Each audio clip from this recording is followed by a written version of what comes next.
The doors are locked, the lights are dim. No one's home in the Capitol's gym. Paper stacks just gathering dust. In shutdown land, we've got no rush. Day 2 of the shutdown parade, marching on through the mess they made. No rules, no clocks, no bills to pay. It's a holiday in a strange charade. Hi, this is Jim from Safety Wars. Before we start the program, I want to make sure everyone understands that we often talk about OSHA and EPA citations, along with some other regulatory actions from other agencies, legal cases, and criminal activity. Everyone is innocent until proven guilty in a court of law. Proposed fines are exactly that, and they are often litigated, reduced, or vacated. We use available public records, news accounts, and press releases. We cannot warranty or guarantee the details of any of the stories we share, since we are not directly involved with these stories, at least not most of the time. Enjoy the show. This show is brought to you by Safety FM.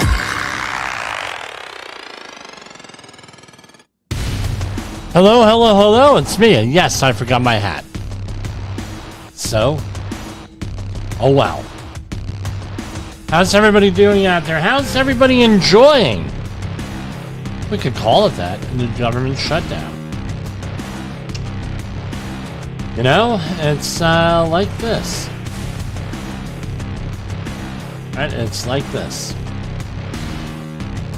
The biggest danger from for the government shutdown, right? The biggest danger is here. That people are going to realize that they're going to do okay most of the time without federal government. Now, there's a flip side to that. The federal government, and we found this out this year with all the cuts and things of that nature. The federal government also does a lot of stuff that we don't even know about. In the background, who would have never known? With the statistics, we knew here what the statistics were, where we had people out there,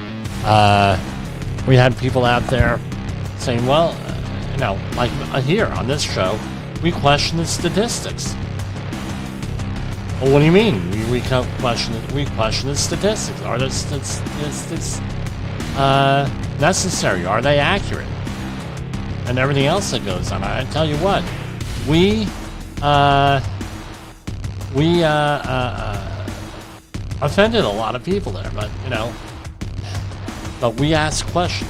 Sometimes the questions are uncomfortable, and sometimes people go out there and they're, they get a little bit upset. That's okay. When do you ever learn anything through agreement? Otherwise, you have what's called an echo chamber. When everybody agrees, and everybody agrees about everything, you have an echo chamber. And when you have an echo chamber, that's where you run into issues here. So, how's it impacting OSHA right now? Right? I had something ready to go.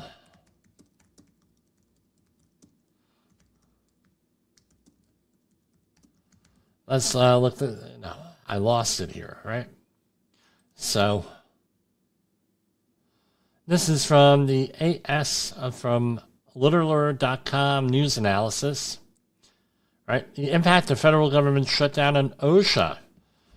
And this was written yesterday, right? In preparation of a government shutdown, the Department of Labor developed here it is. Plan for the continuation for... Yeah, this is what it was. Yep, sorry about that, folks. Let me do a screen share here. Let's increase the size with that. And we're not going through all 73 pages. Let's see what we got here. The Department of Labor is committed to fostering, promoting, and developing the welfare of the wage earners, job seekers, and retirees in the United States, improving work conditions and everything else. So here we have employee, right? Total number of agency employees expected to be on board before implementation, 12,916. Right, and this is what they had. The number of employees to be retained, right, presidential appointee not subject to furlough was 17. Compensation is financed by a resource other than annual appropriations, 564. Necessary to perform activities, expressly authorized for law, 0. Necessary to perform activities necessarily implied by law, 1383, and necessary to protect life and property, 1177. So that's a lot less. So we're looking less than 3,000 people, down from 12,000. But the thing is, everyone's going to get paid. Eventually, everyone's going to get paid. Brief summary of significant agency activities. The department's primary activities during lapse in appropriations generally will include work for agencies funded by resources other than annual appropriations, including the United States-Mexico-Canada Agreement, USMCA, and the American Rescue Plan, ARPA, the provision of benefits to workers under entitlement programs, protection of life and property in cases of imminent threat, and activities authorized to continue by necessary implication to carry out those functions, and other accepted activities consistent with OMB and Department of Justice guidelines. So, for example, they give some examples. Agencies will respond to imminent threats through human life, child labor investigations, or process disaster dislocated grant applications. Right, statutory above ground or underground mine investigations will continue, as well as inspections of targeted mines and specific hazards, and workplace inspections in high hazard industries. Relevant agencies will pursue and address legal cases or investigations in jeopardy of being lost due to a statute of limitations, or as otherwise ordered by the court. DOL will continue to provide support for the payment of benefits, which funding has not lapsed, including Black Lung, energy employees, occupational illness and compensation program, Longshore and Harbor Workers Compensation Act, War Hazards Compensation Act, and trade adjustment assistance. DOL will provide support to the states and other federal agencies for the administration and payment of unemployment benefits. Job Corps centers are operated under contracts that are funded by appropriations available on a program year as opposed to fiscal year basis. That means January to December rather than October to September 30th. According to Job Corps centers, housing students will remain in operation while funds remain available. Hopefully it won't go that long. A brief summary, right? And we got into that on one of my projects today. Right? The following vacancy agencies will be completely cease operations other than orderly shutdown. Bureau of Labor Statistics, BLS. Again, those statistics are important for the financial outlook for the country, and for the company, but for the country. So that's one, right? Veterans Employment and Training Service, Office of Federal Contract Compliance Programs, Office of Disability Employment Policy, Women's Bureau, Office of Administrative Law Judges, Administrative Review Board, Benefits Review Board, and Employees Compensation Appeals Board. One or more furloughed employees in these agencies may be accepted on an intermittent basis as the needs arise during a lapse in appropriations, right? And so, they may have a skeleton crew there going to figure things out. Any emergencies or the proverbial fires to put out there. Unless accepted or exempt agencies' technical assistance. This is what I've heard. The technical assistance, compliance assistance, regulatory policy, research advisories, responding to inquiries, most oversight, hearing preparation, and cooperative activities will cease. DOL will not process foreign labor certifications or new TAA determinations. So this is what I'm going to say to you folks. Safety FM has a boatload of people here, podcasters, other people, referrals, everything else. If you need technical assistance, now's the time, your perfect time, Call 845-269-5772 or email me at jim@safetywars.com. Why? We're implementing and this is, I'll roll it out right here, Ask the Safety Guy hour. So you could go, give me a call. I will give you 1 hour of my time, not for free, but I will give you 1 hour of my time and I will answer your safety questions. All right, on that. Because right now, technical assistance and everything, you may not get that there at OSHA. So, give me a call. I'll give you technical assistance. 845-269-5772 with that. If I don't know the answer, I'll get you the answer. How's that? But chances are I know the answer to most questions here, or I know somebody who does. Right? And some caveats, it's going to take time. You can't just pull the plug on this stuff. So, here we have more specific things. Here, OSHA. Right, so we have a table. Necessary to protect life and property for OSHA. They figured 280 people. Necessary to perform activities necessary implied by law, 179. Full-time during a lapse comes out to 460. Right? Now, full-time employees not subject to furlough, that's one person. So my question, again, I'm going to say this with all of this stuff. And let's scroll down here to OSHA if they have that. The greatest hazard for the federal government here is that people are going to realize that they don't need them. And they're going to say, or they're going to believe that they don't need them. That's the biggest hazard. But it's also biggest benefit, because now what we're going to have are politicians saying, well, guess what? You made it through now 1 day without the federal government. Now, let's see if we can do 2 days, 3 days, 4 days, 5 days. 6. Anybody going for 6? You're going to have that there. So that's a real danger here. Now, but the other thing is this, often that's short-sighted. Well, we don't need that. What do you need that for? Blah, blah, blah. Well, you may not need it, but someone else may need it. Or, like with the statistics that the government relies on, they're not going to be collected. So the Bureau of Labor Statistics, unemployment rates, and I'm sure many other ones. But, I know about safety. I know about environmental stuff. I'm not going to go outside of what I know on this one. And what right? Everybody else could do that. I'm going to tell you how it's going to be with this. MSHA, right?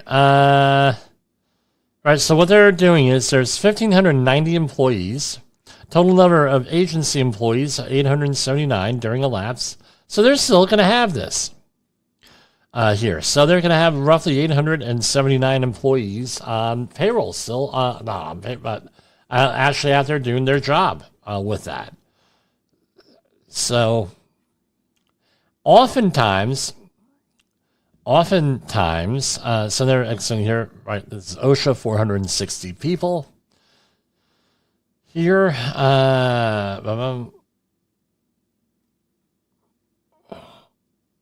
right, so, and they give categories, right, A through F.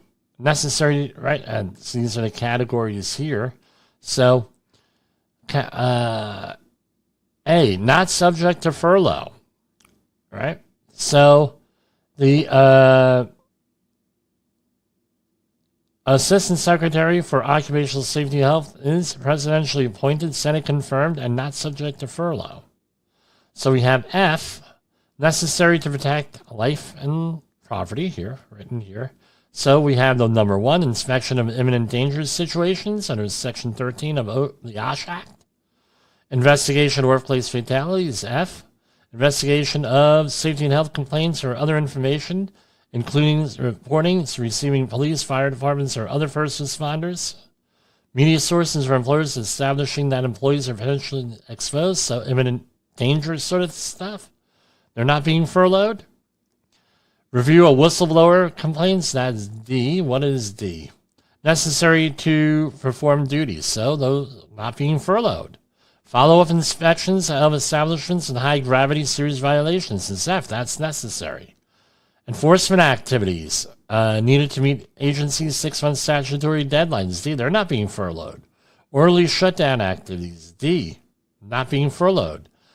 A minimum number of employees may be necessary to provide support for emergency operations as noted above. D, right? Those are necessary. So what will lapse? 1, compliance assistance. 2, outreach programs. 3, training classes. 4, technical assistance. 5, rulemaking, including deregulation efforts. 6, whistleblower protection activities, not described above. And 7, financial or other administrative efforts. Brief summary of any change in activities and lapse is prolonged. The absence of IT operations and maintenance activity on the agency's injury tracking application is in a prolonged lapse of imperil the schedule of collecting data. So basically, a lot of, maybe it'll be impacted, but not so much. Not so much. And for MSHA, what do we have here?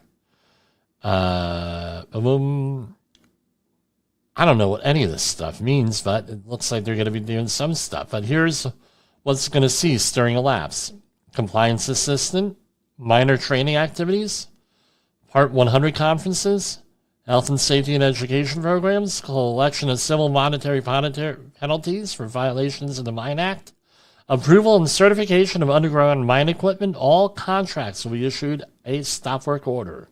Administration of the state grants program, and all MSHA administrative and management services will be discontinued, including those regular activities supporting the agency's budget process, property management, records management, ethics issues, employees training, and everything else. There will no change in activities if the lapse is prolonged. Right? So that's how that's being impacted on there. Let's go to commercial break, and we'll come right on back to you. What if everything we thought we knew about safety was just interference? From the host of the Rated R Safety Show and the founder of Safety FM comes the complete Signal Transmission Trilogy, now available in one powerful edition. Safety, in my opinion.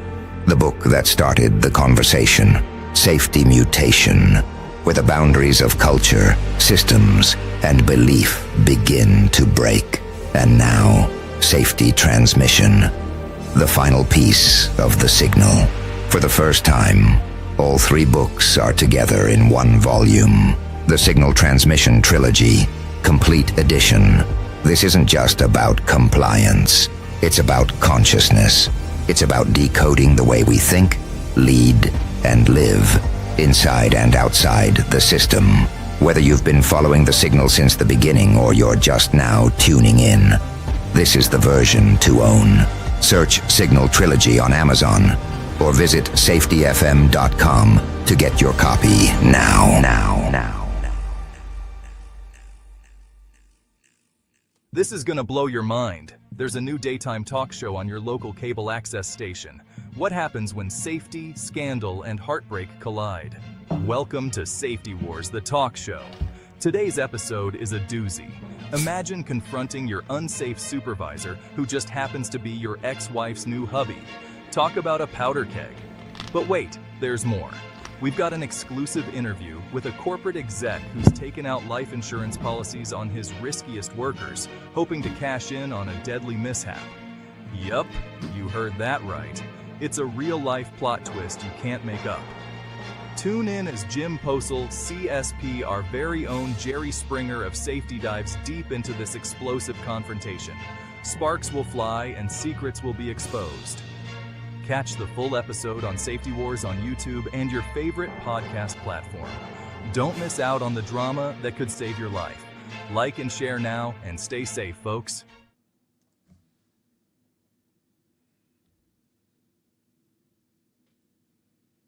OSHA recordables. catastrophic losses, environmental disasters. You want answers? So do I. This is Jim Posel with Safety Wars. That's my daddy! Yes, Jessica, I am your father. So, what else is going on here? We covered the OSHA and Department of Labor contingency plan. Let's talk about the EPA contingency plan here during the shutdown. Because as you can see, you're gonna hear rhetoric, if you haven't already. Well, worker protection, blah blah blah. Guess what? They have it on there. They're good, right? I'm sure long term it's going to be stressful. If this goes, a lot of times these things are not. What's the word I'm looking for? Payroll will be behind them for the federal government. They'll eventually get it done. But as I remember from the last time this happened was 34, 35 days. And guess what? People started getting pissed. Needless to say, people started getting pissed. And federal workers are no different than anybody else out there. Often they're living from paycheck to paycheck. They may not be getting the best salary. Look at the National Park Service and all the controversies we've had over the last year with that, where there's been a backlash against wokeism by the federal government. I don't think that's a controversial statement on there, and people have been losing their jobs. So you had that one person in the national park. Hopefully, she's doing fine. Who the bat researcher that ended up losing her job over some stuff. Guess what? Now, not too many jobs. So that didn't pay that well. When you looked into it, not too many bat research jobs in private industry. So now you have people who are making less than $50,000 a year for an agency like that. Now, guess what? A lot of them were a lot less. I mean, they're making pittance, taking other jobs to help make ends meet, or it was a situation where one spouse is the breadwinner and the other one works part-time. And they're working for benefits, maybe. Well, guess what? Now there's an issue here. They're furloughed. They don't have a lot of money. They're living paycheck to paycheck. Well, guess what? If it's just the way it is. This is what they're thinking. I'm not making money, so guess what? I'm not going to put maximum effort into doing this. Why would that be, something, no, in your imagination, right here? You don't need much of an imagination to realize that that's an issue here with this. So here we have EPA, right? Lapse plan summary overview. Estimated time required to complete a shutdown activity, 4 hours. Total number of agency employees expected to be on board before implementation. That's as of yesterday, 15,166. So this is more or less the same format. Looks different, but it's the same. Compensation is financed by resource other than annual appropriation, 828. Necessary to perform activities authorized by law, 24. Necessary to perform activities implied by law, 284. Necessary to discharge the president's constitutional duties and powers, 1. That's Lee Zeldin. Necessary to protect life and property, 597. Right? Several significant activities that will continue. I mean, this is a pretty extensive thing. Protection of EPA land, law enforcement and criminal investigations, emergency and disaster assistance, Superfund response work, where failure to maintain the operations would pose an imminent threat to human life. Sites are evaluated at the time of the shutdown. Maintenance of laboratory instrumentation, controlled environments, lab animals, etc. Emergency response, legal counseling, litigation, law enforcement activities as required. All obligation actions necessary to support accepted and exempted activities. Exempted activities funded by unexpired appropriations. exempted activities funded by FIFRA and PREA in fees, exempted activities funded by the Superfund tax. Make timely payments to contractor and grantees where available funds were or are obligated for the contract or grantor either. The employees necessary to making such payments are expected for that purpose because, for example, failing to make a payment would prevent or significantly damage the agency's execution of a funded operation and or would imminently threaten the safety of human life. I'm sorry, I didn't put this on share. Right? Travel associated, right, with this, right, blah, blah, blah, going on and on. The planners for the fiscal year 2027 President's budget, full support of mission-critical IT systems, full support of EPA.gov/lapse for communicating with furloughed employees. What? Okay, so that's what's not going to cease. What will cease? Issuance of new grants and interagency agreements, unless necessary for accepted or exempted activities, distributing of payroll beyond the last or full partial pay period for non-exempted employees. Right? That's exempted from overtime, non-exempted from overtime, I guess. That would mean your hourly employees. Update of the EPA website, or salaried, right? EPA website and other communication activities relevant to accepted or exempted activities, conducting research and publication of research results unless necessary for exempted or accepted activities, certain Superfund activities where there is no imminent threat to human health and property unless exempted, civil enforcement inspections unless necessary for accepted or exempted, issuance of permits, and approvals of pending state requests, right, on things.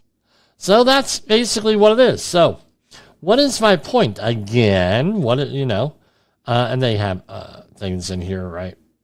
Some definitions.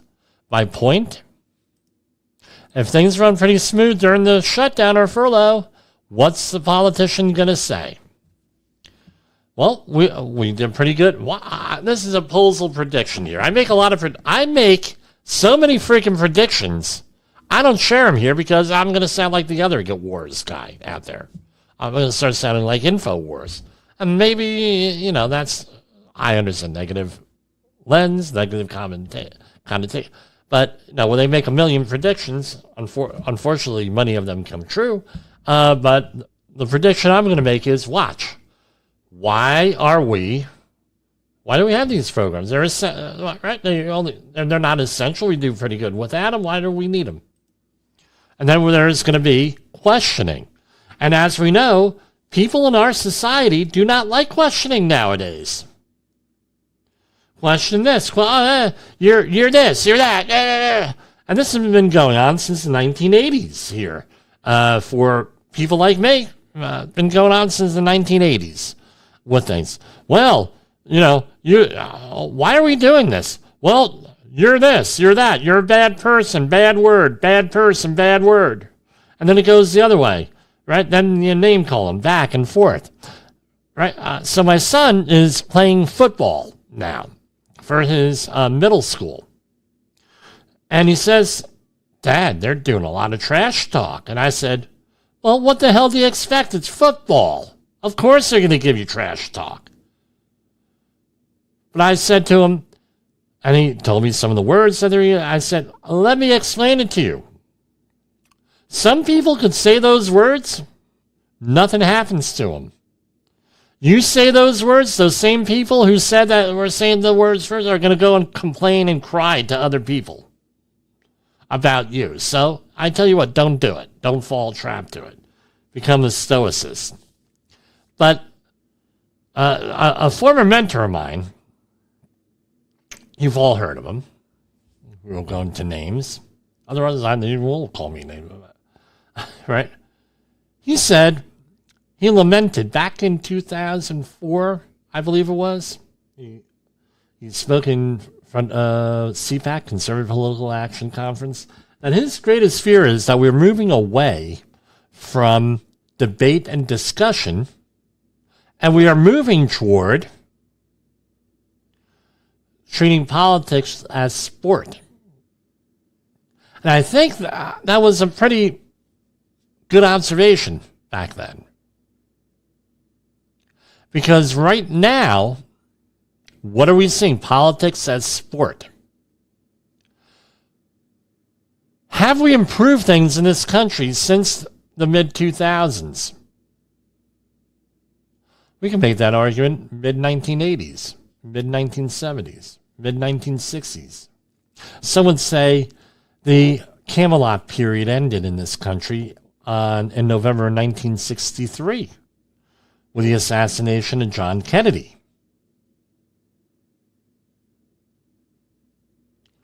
Have we made significant progress into solving our problems, or have we created more problems than what we solved?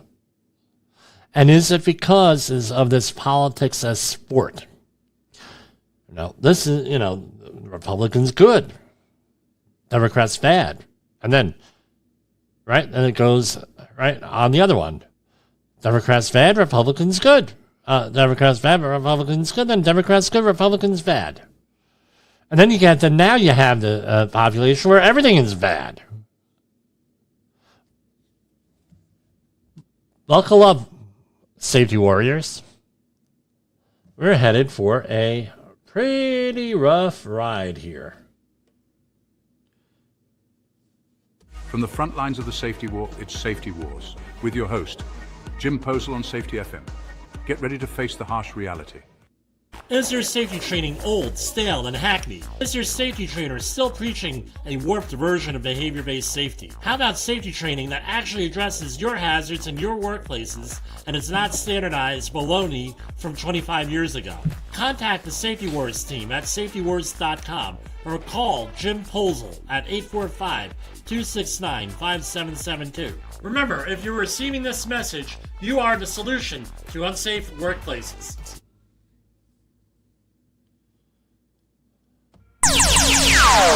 Safety Wars is streaming now. SafetyFM.com.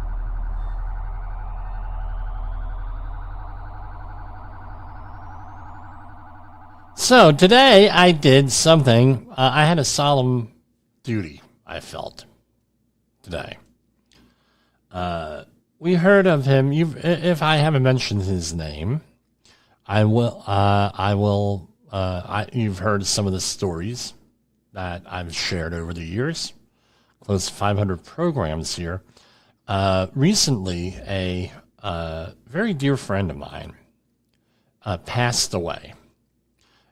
He had a illness, and we're going to be having a moment of silence here. We're going to be playing some music. We generated our own song on him, about him. And then we're also going to talk about another person today, my Uncle Ziggy. Now, what Uncle Ziggy and Zdzislaw, Ziggy Kaminski, Zdzislaw Gabryszewski, they had in common was that their birthdays were both on October 1st. Both of them are Polish. We're Polish. And both of them are buried within 300 feet of each other at Our Lady of Czestochowa Cemetery over in Bucks County, which I visited today. Bucks County, Pennsylvania. I don't know the exact town. I happen to be in the neighborhood. So I decided to take some lunch and visit both graves today and pay my respects. And both of them had a really significant impact on my life. So let's talk about Uncle Ziggy. Uncle Ziggy we spoke about on February 21st, I believe it was 2021. Here, might have been 2022, with Imogene Salva. So Uncle Ziggy, interesting character. Uncle Ziggy went, right, so as everyone here knows, if you're a longtime listener, my mother's family, without my grandfather, was expatriated from Poland in February of 1939 when the Russians invaded Poland, because Russia has always had the same problem, often the demographic issues. Same issue here. That's why we allowed mass immigration from Europe and other places at the end of the 1900s and into the 20th century. So what their strategy was, and it's still the same, one of the things that they did in the current Ukraine war, Russia now, is that they removed people from countries that they conquered, countries that they invaded, and they are moving them into Russia to Russify them. And my mother's family got involved with that. And when the Russians came knocking on the door, they said, look, we're looking for your name's not on the list. He said, I tell you what, it's my brother's family, and I'm going to go with them to watch out for them. So what ended up happening was he went with them to the what were concentration camps. They called them refugee camps. They called them re-education camps. They called them a lot of things, but they were concentration camps, and we're using the dictionary definition of concentration camp.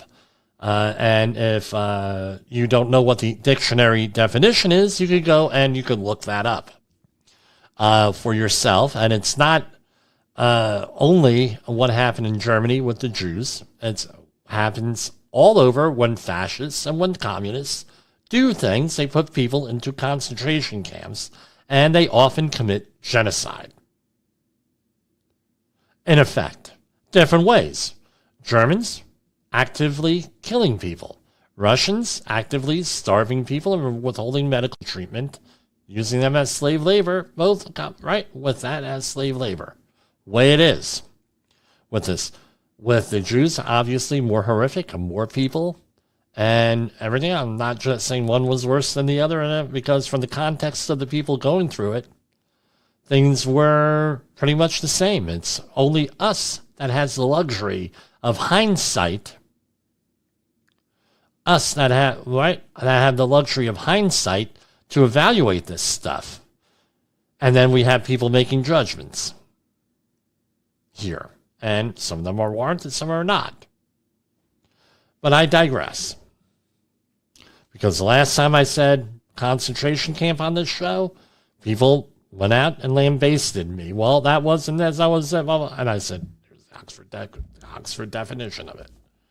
And then I said, your argument is not with Jimmy, it's with the dictionary. So what ended up happening was he ended up going into there with my mother and her family. 15 people were eventually killed by various things. Disease, guards, and you name it. Uncle Ziggy was sent to another camp with only men in it. One was women and children, and then they had men. This is up by Archangel, Russia, to manage the forests and build things and whatever to support the war effort as slave labor. Eventually, they were reunited, and when they made it to Persia, Tehran, they ended up going, what happened was and this also happened in Russia with Imogen Salva's family, was that the men were drafted into the Polish Second Corps under the command of General Anders, a Polish commander in exile in Great Britain at the time, in England.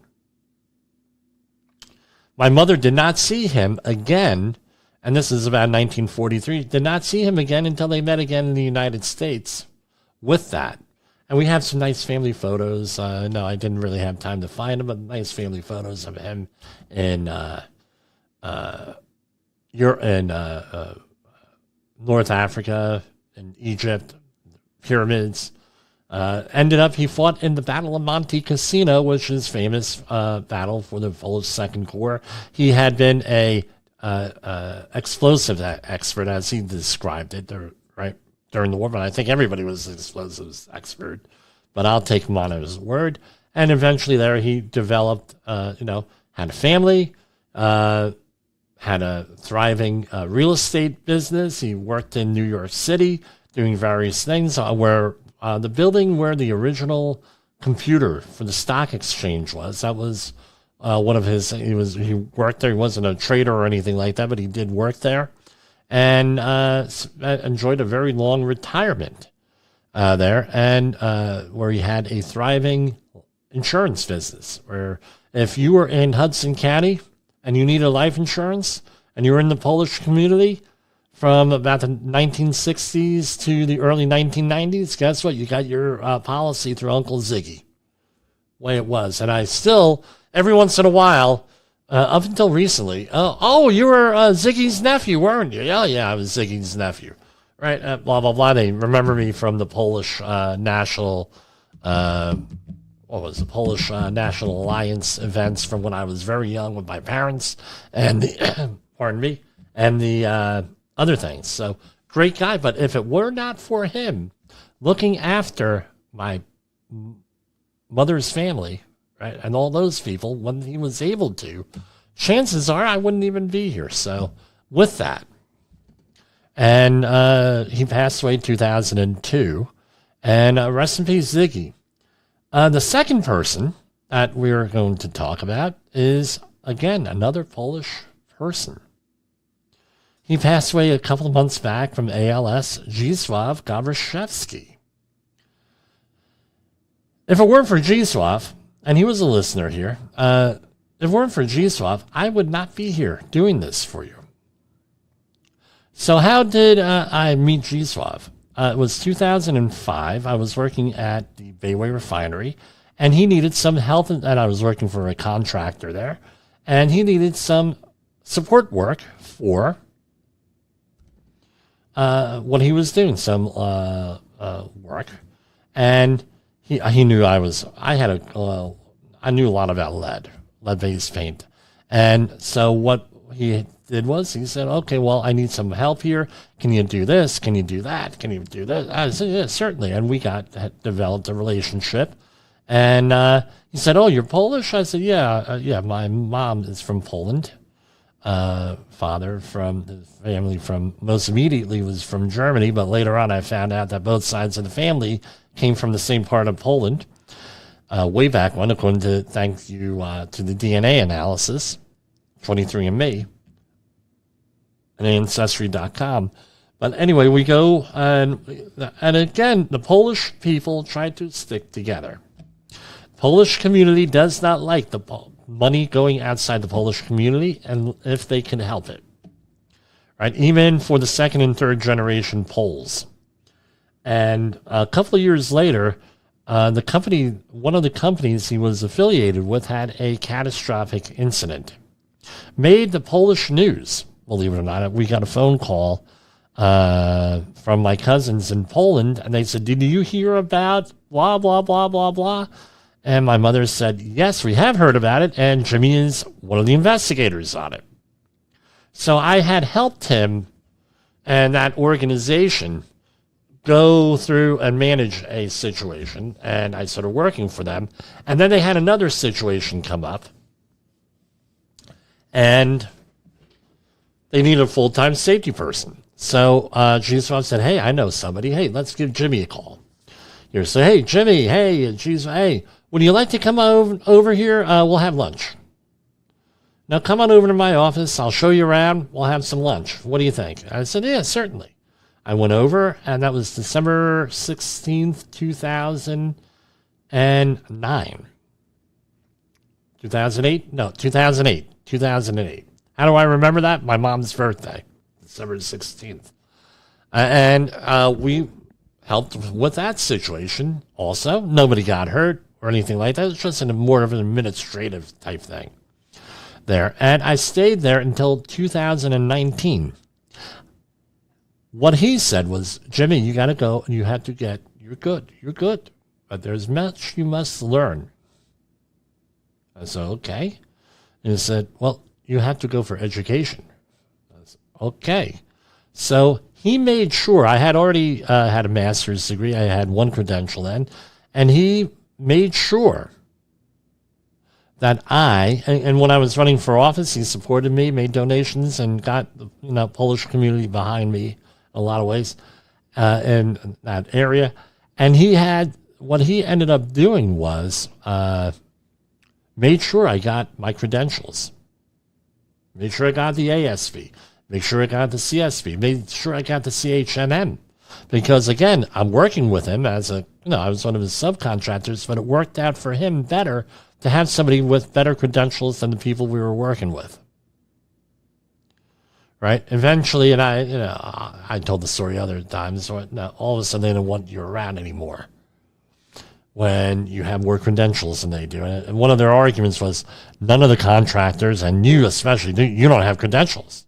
We know more than you. Then all of a sudden, you have more credentials than them, and then, with that. But Zdzislaw was probably the most loyal person that you've ever met. And you're going to say, well, you was talking about him more than your uncle. Yeah, because I had a closer relationship with Zdzislaw. So we had Ziggy that made sure that I'm here, right, with him looking after my mother and grandmother and everything as they were able to. And there was some interaction between camps then, too. It's not like they had guards around the camp that were worried about getting people escaping in the Arctic Circle, because if you escaped, you're going to freeze to death, right? So, but what ended up happening was with Zdzislaw, I became friends with most of his family. He went through a couple of rough patches and everything else. And I'm going to miss him. And happy birthday in heaven to both Uncle Ziggy and Zdzislaw there. And he was I don't know what to tell you. He was a person that was unique. Oh. You're going to say, well, okay, well, what else? Well, I gave one of the eulogies at his wake, and I'll share that at another time, probably. But everybody commented on his driving. He drove rough, and I mentioned this after my eulogy. I said, I forgot one thing. When Castro was visiting Poland in the 1960s, and they had a conscription in Poland in the 1960s, there was one man that the Polish government trusted to drive Castro around safely. That was Zdzislaw Gabryszewski. He was Castro's driver right there. So in honor of both Zdzislaw and Uncle Ziggy, we're going to play right now. We're going to start out with a song that we had prepared for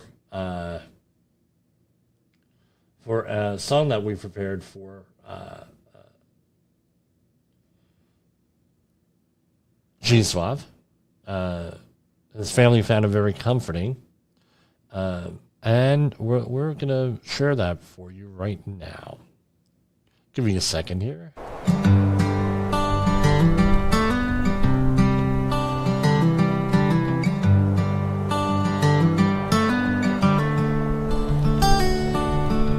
From Wonky's fields to Jersey Shore, a young man walked through freedom's door. With steady hands and spirit strong, he built a life where hearts belong. Met his joy and love, sweetest sound. Together made their sacred ground. 51 years of laughter and grace, a family's love, his proudest place. A man of his word, a heart made of gold, a story of courage, humble and bold. A father, a friend, a beacon, a guide. Zdzislaw lives on in the love by his side.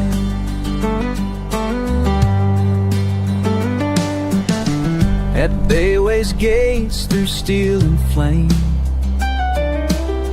he earned respect, he carved his name. A leader strong, hands that heal, a craftsman proud with iron and steel. His laughter roared, his wisdom rang, the songs of life from the saxophone sang. A hunter's gaze, a thinker's mind, a man who stood for truth and right, a man of his word, a heart made of gold, a story of courage, humble and bold, a father, a friend, a beaten guide. Zdzislaw lives on in the love by his side. Though Tony's gone, their spirits embrace in every memory, every face. His legacy rides on by in breeze, in grandkids' smiles, in swaying trees. A man of his word, a soul heaven bound, with laughter and love forever around. A builder of dreams, a light ever bright. Zdzislaw lives on in our hearts every night. Yes, Zdzislaw lives on in our hearts every night. And the Polish national anthem.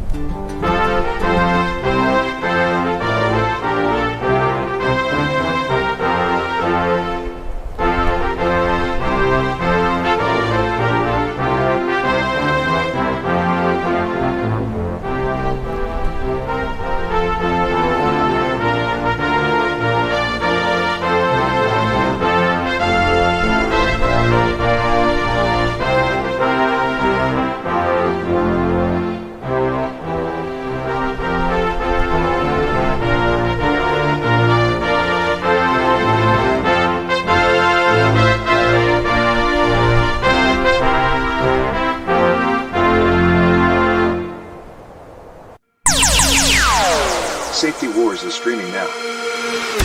SafetyFM.com. In an unpredictable world, one voice rises above the chaos.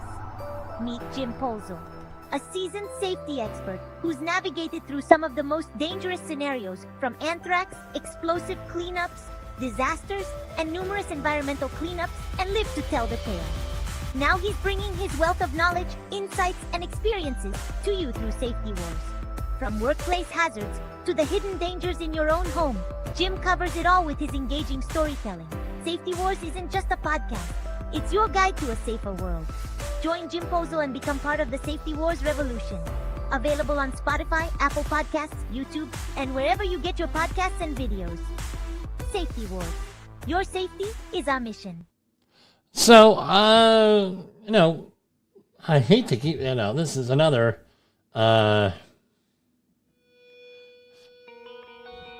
that's what we're talking about today, right?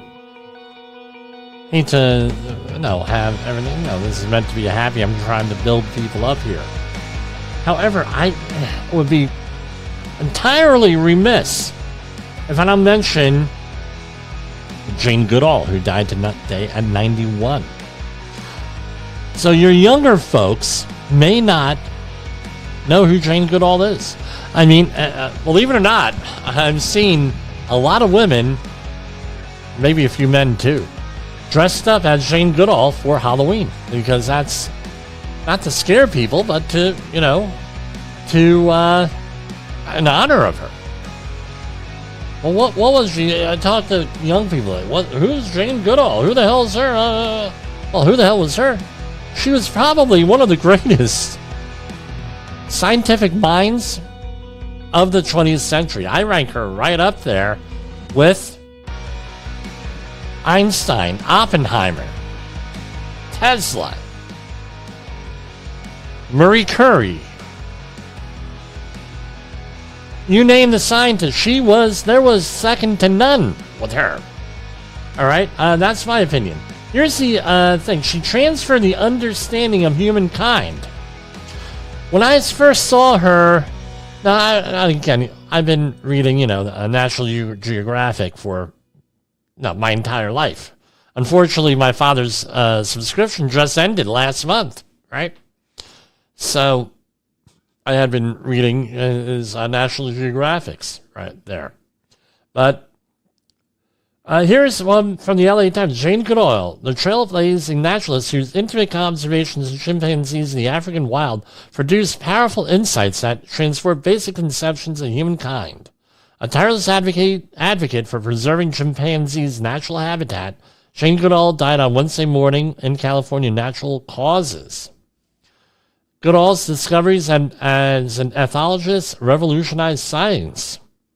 Protege of another famous anthropologist, Louis S.V. Leakey, Goodall made history in 1960 when she discovered that chimpanzees, humankind's closest living ancestors, made and used tools characteristics that scientists had long thought were exclusive to humans. Now, what I did was, my father sat me down in front of PBS. I remember we watched the documentary on PBS about her. I tell you what, we were fascinated. I was especially fascinated to talk about this. I mean, this woman, she had more bravery than most of the men that I know. Going into the woods to observe chimpanzees.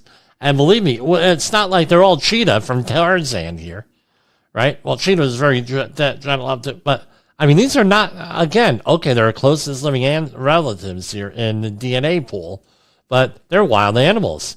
They're the ultimate FAFO, community of animals here. Very dangerous. She was able to infiltrate them. Incredible. I found it fascinating. I still find it fascinating. To understand the human condition, to understand what it means to be human, what it means to be animal, and realize that a lot of us, right, because we're made of the same stuff here, and to actually, and remember, this is before DNA analysis, to come up with these theories that, we're closely related, we're this, we're more in common than not, more stuff in common, and everything that she did, with the behavior and everything, lit the imagination of a lot of people, including me, that moved into, got environmental degrees, were protecting the environment, protecting these animals, and everything else. So, and recording the attention to detail that she gave to her observations. There's something that we need to strive for, right? And I'm going to say this, on a lot of issues, we were in disagreement, but guess what? With that, later in her life, she got a little bit involved in some stuff and everything.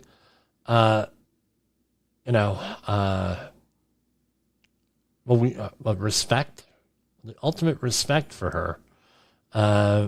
And also everything else that she respect, and I don't know, not enough nice things I could say of this. I wish we had more Jane Goodalls in the world.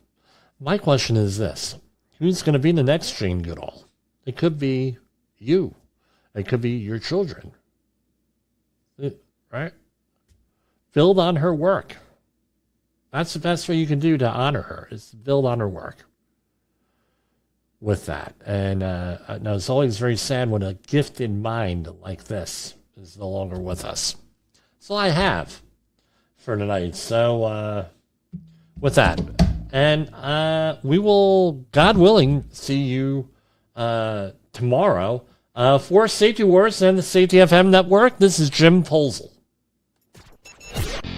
The views and opinions expressed on this podcast are those of the host and its guest and do not necessarily reflect the official policy or position of the company. Examples of analysis discussed within this podcast are only examples. They should not be utilized in the real world as the only solution available, as they are based only on very limited and dated open source information. Assumptions made within this analysis are not reflective of the position of the company. No part of this podcast may be reproduced, stored in a retrieval system, or transmitted in any form or by any means, mechanical, electronic, recording, or otherwise, without prior written permission of the creator of the podcast, Jay Allen.